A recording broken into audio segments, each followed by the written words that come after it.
Hi Tim, I promise you a film by the end of October, and here it is.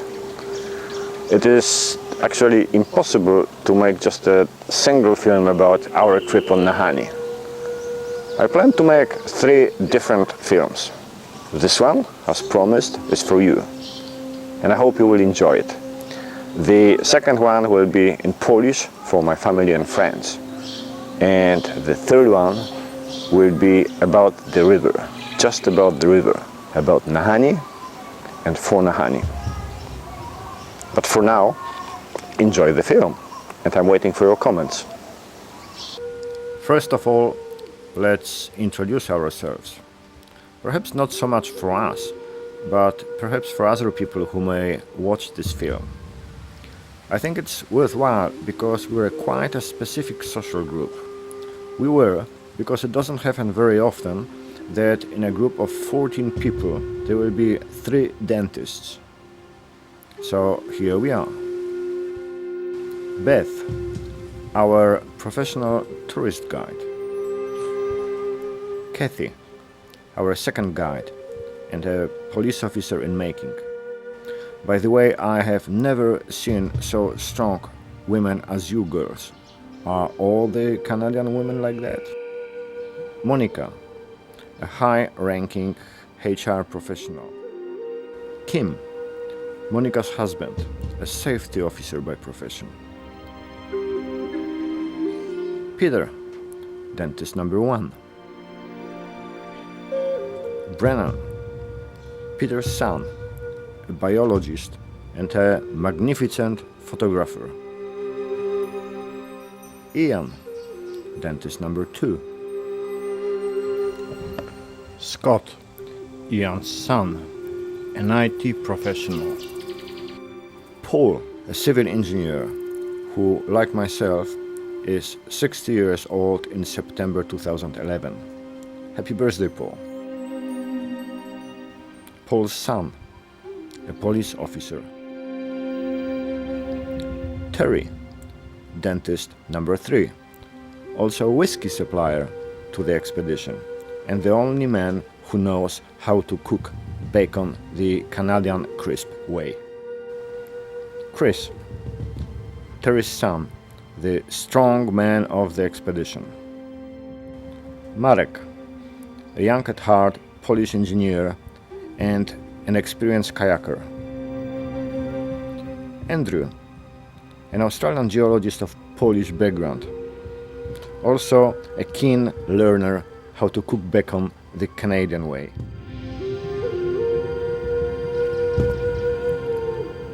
Although at that stage we still did not know each other, we all traveled on the same First Air Airlines plane from Edmonton. The plane, Boeing 737, was quite unique. It took only 60 passengers in its rear section.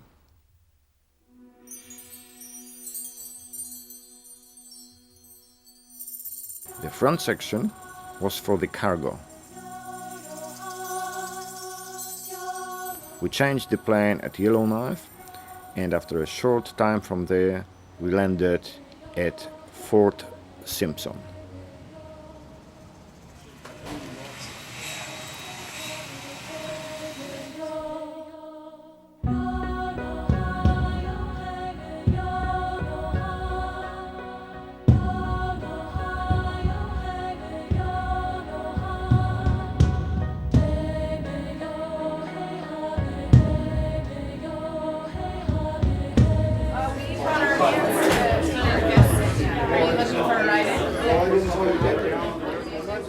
Here at the Fort Simpson airport, we were greeted by our 2 tour guides, Beth and Kathy.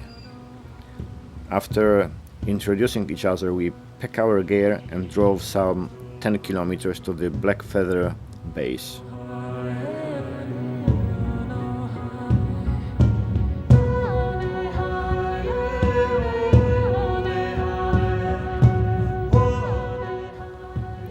We spent a couple of hours there waiting for the weather report from Nahanni. We had to be sure that the weather there is good enough for our plane to land on the river. But this time was not wasted. We got to know each other a little bit better, with a bit of whiskey provided, of course, by Terry. You here? You came on We came for the food. Perfect. Well, we got it. I thought this was grooming. Finally, the weather became okay, and we began to transport and load our gear into the Twin Otter.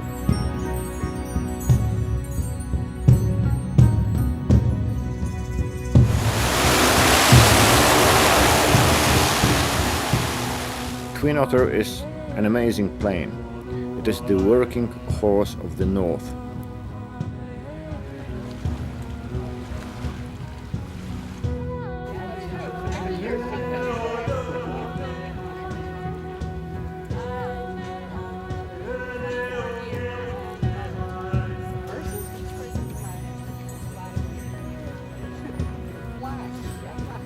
Talks like a mere machine.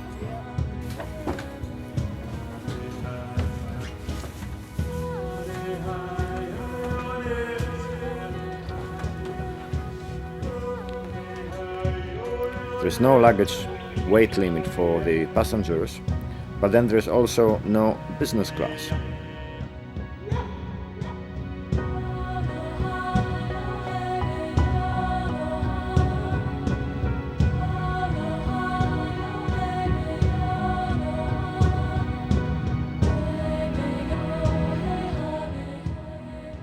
It takes 6 passengers squeezed among canoes, drums and bags.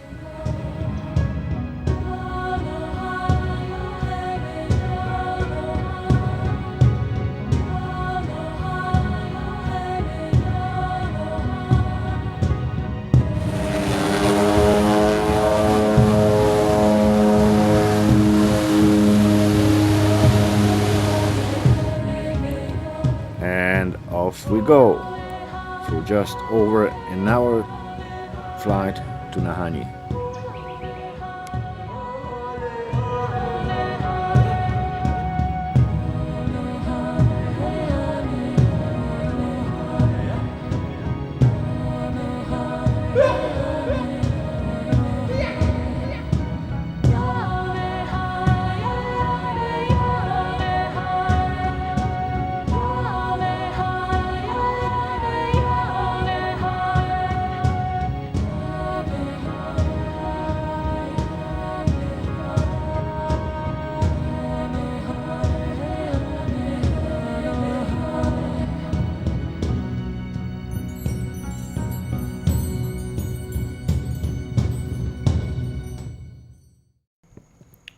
This way, after just over an hour of flight, we found ourselves in the Nahanni National Park camp, just above the Virginia Falls.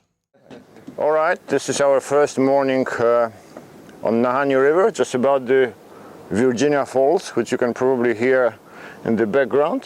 It's a beautiful morning. It was a bit foggy. Now the fog has risen up and it's very nice. And there are some people in our group. There are 10 people all together, plus we have 2 guys. We have 12 now, don't we? We have 12, sorry. Yeah. You want to say hello? Or? Hello. Do you want me to say that in Polish or? Yeah, say it in Polish. How do you say that in Polish? Hello. Hello. Say Hello. Hello. Good.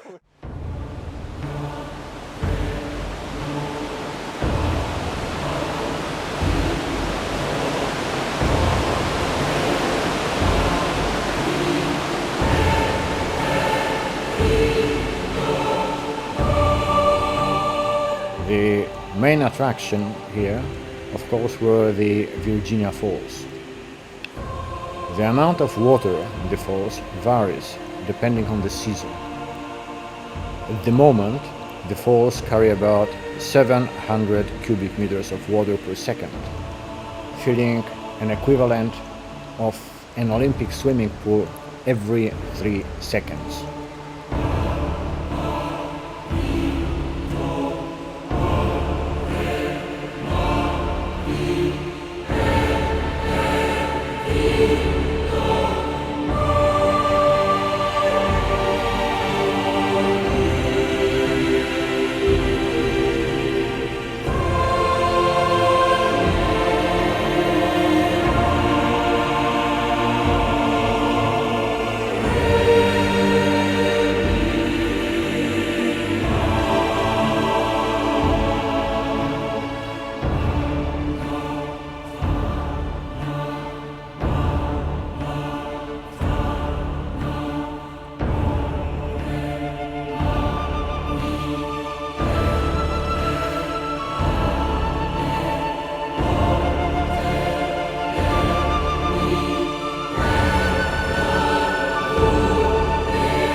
Our task now is to carry all our gear below the falls where we will start canoeing.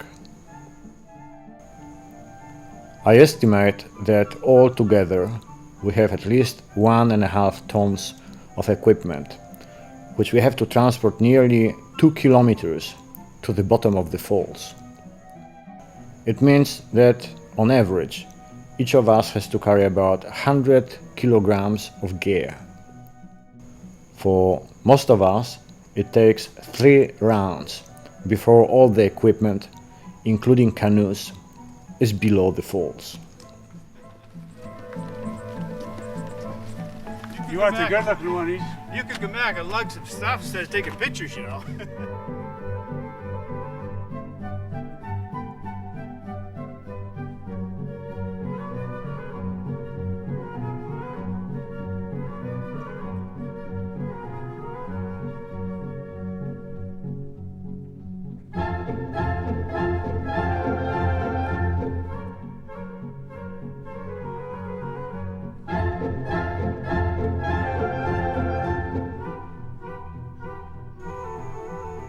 It took us most of the day, but now we are below the falls, packing our canoes and getting ready for our first encounter with the Nahanni River.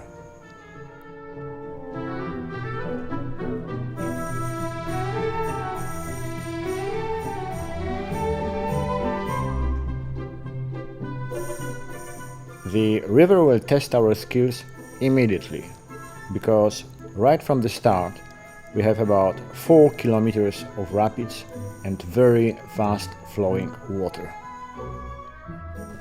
Our river, Nahanni, has a couple of different phases.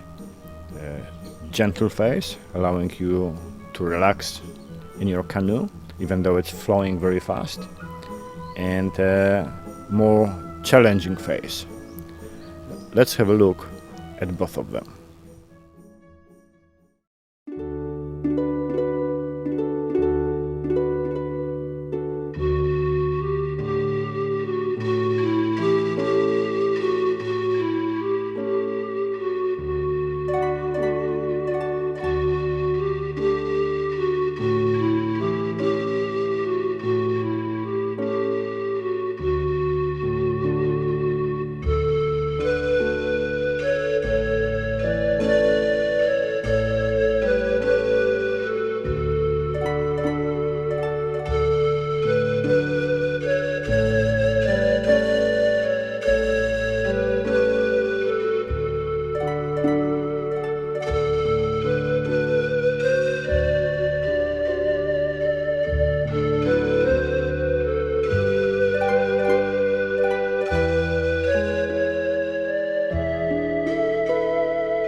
But don't be mistaken, there is also another, more demanding Nahanni.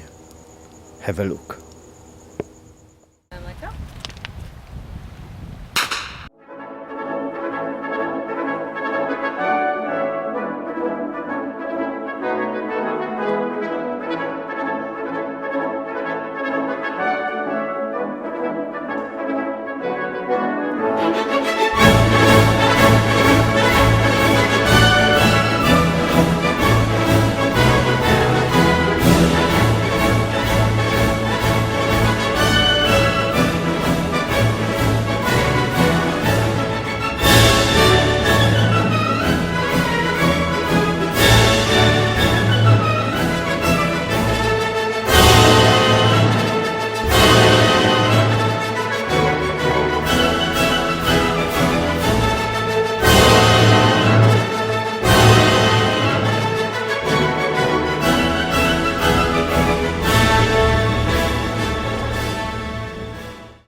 Apart from the river, we also had two interesting side tracks.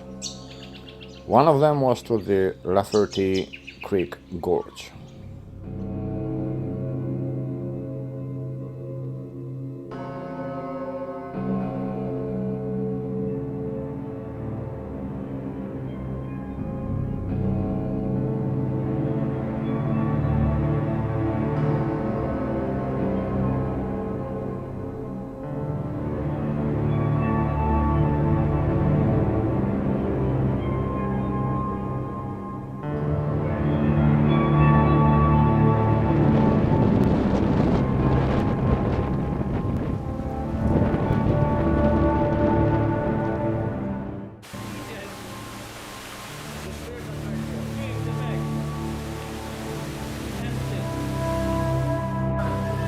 The temperature of water in this creek is just above 0 degrees Celsius.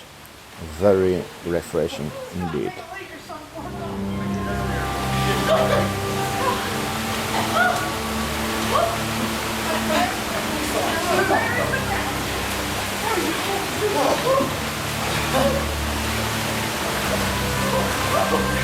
We only lost 2.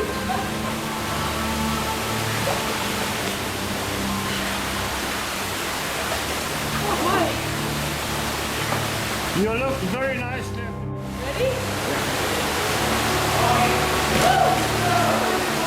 Bring my camera over. She's gonna do that again for me.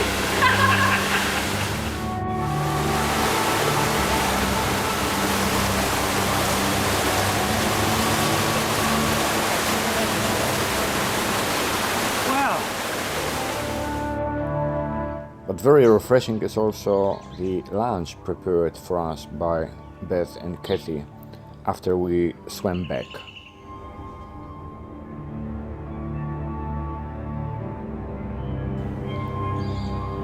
Another short trek was to the top of the Pulpit Rock, near the place on Nahanni called the Gate. To enter the trek, we had to cross a creek, a cold creek. And fortunately, we have a gentleman in our group helping us to cross it.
Some of our campsites were located in quite open places without any trees, so on occasions we had to collect firewood along the way, but there was no shortage of it.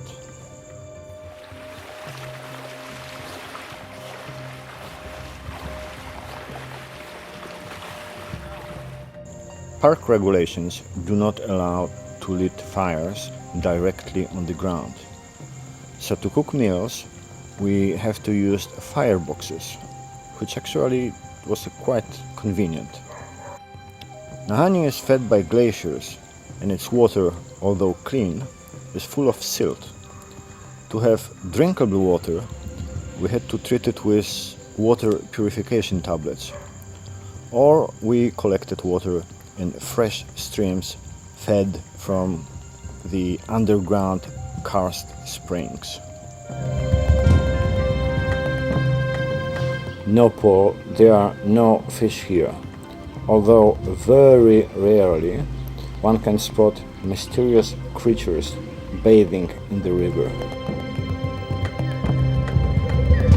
To me, as a geologist, an interesting feature on the river was the natural seepage of oil into Nahanni near the gate.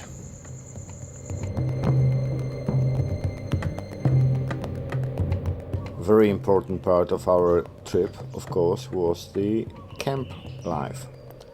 I don't think any comments are needed here. Just have a look.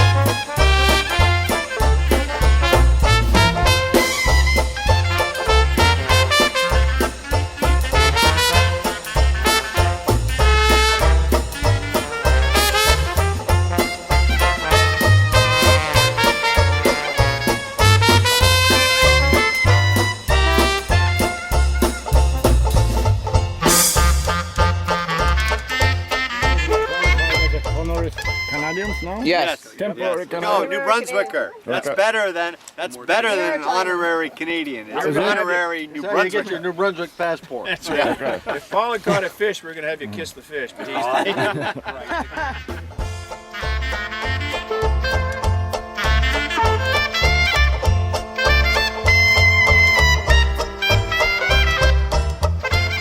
You got more lines than we do on it. Andy already had a little sip of it. It's just cinnamon whiskey. It won't hurt you. No, you got to drink right out of the bottle. Right out of the bottle. Take a little swig of it. Oh, take another swig. You got to take a little. 2 swigs. No spitting Good, back there. in the bottle either. Yeah, no backflow. Isn't that nice? Yeah. No, it's not good. You're lying. Look, he's hyperventilating. Oh, there's a pro. I need one so I can go back to 10 fire. Okay. I'll be light on fire though. Welcome to the group. Thank you very much. It's a form of branding, eh? Or bonding. Branding. Now, Monica, don't drink it all. Like a champ. Don't spread.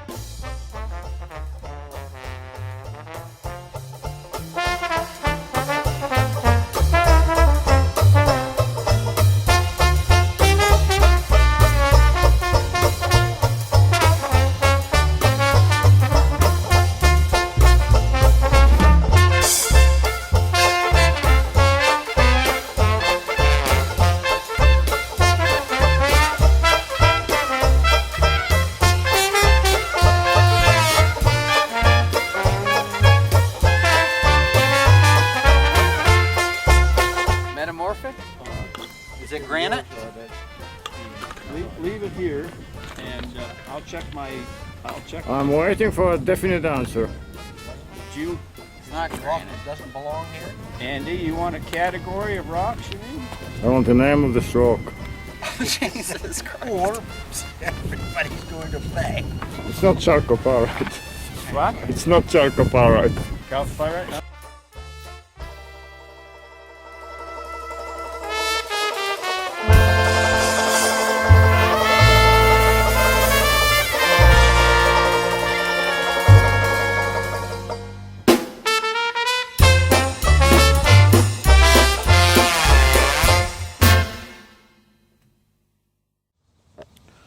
I think that we all would agree that the food during the entire trip was absolutely excellent. There was a day-by-day pre-planned menu, so nothing was left to a chance. We all tried to help, of course, preparing food, but Beth and Katie were the real masters. Here is just one example. How to make a nice cake.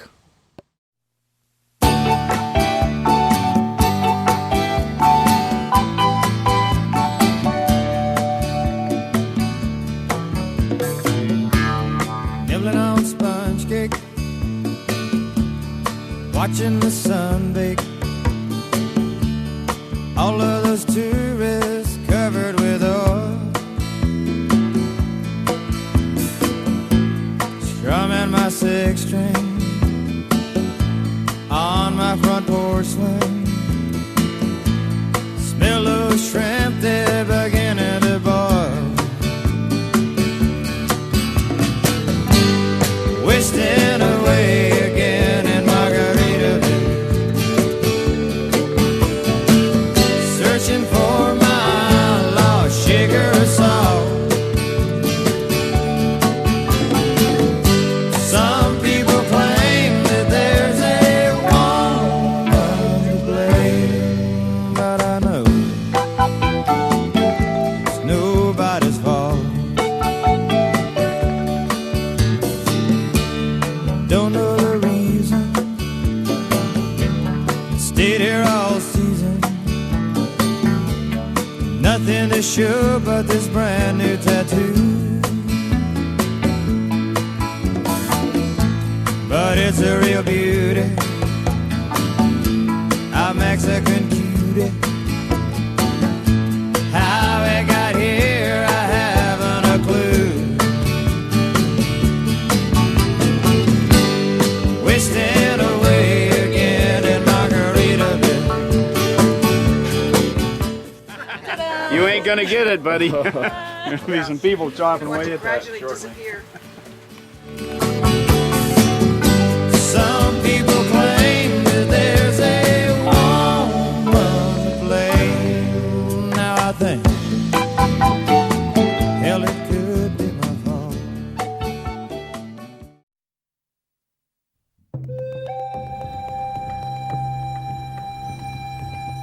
Another attraction on the river were Krau's hot springs. Those sulfur-smelling springs have temperature of 35 degrees centigrade and provided us a very welcome warm bath.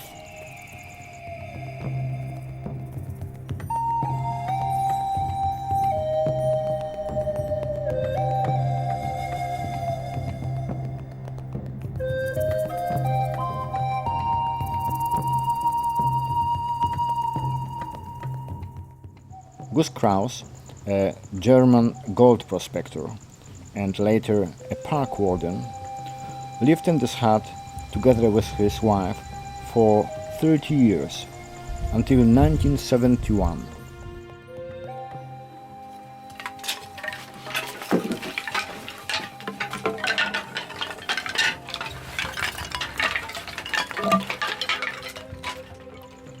It became a habit now that peddlers leave a carved pedal in the hut as a memoir of their presence here.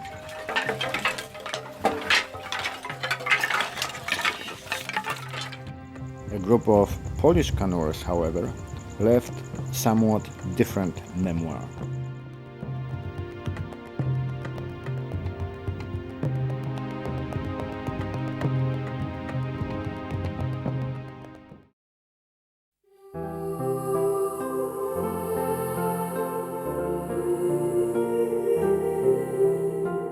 The last 2 days we are pedaling around a prominent mountain of the Nahanni butte.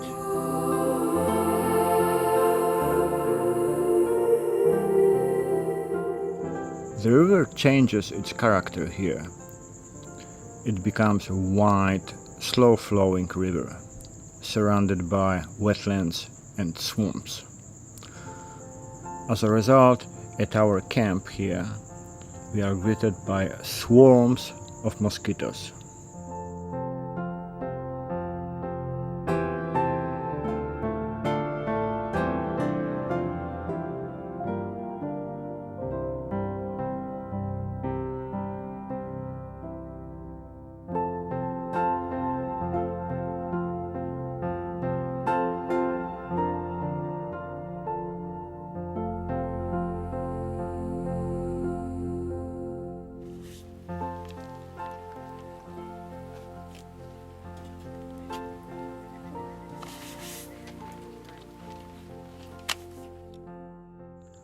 But this is also our last camp on the river.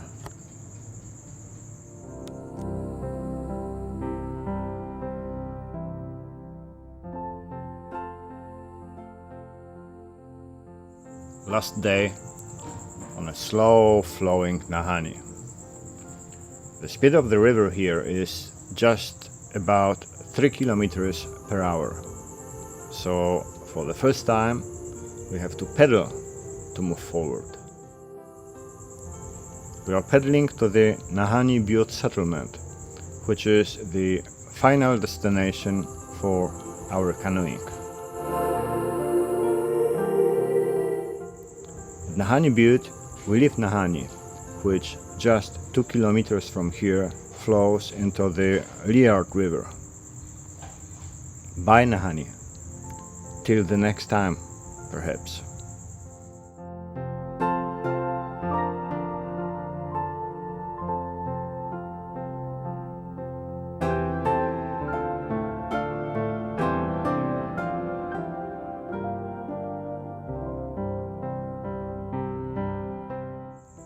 Our canoes and ourselves are ferried to the Lindbergh siding. Just over an hour trip on a fast boat.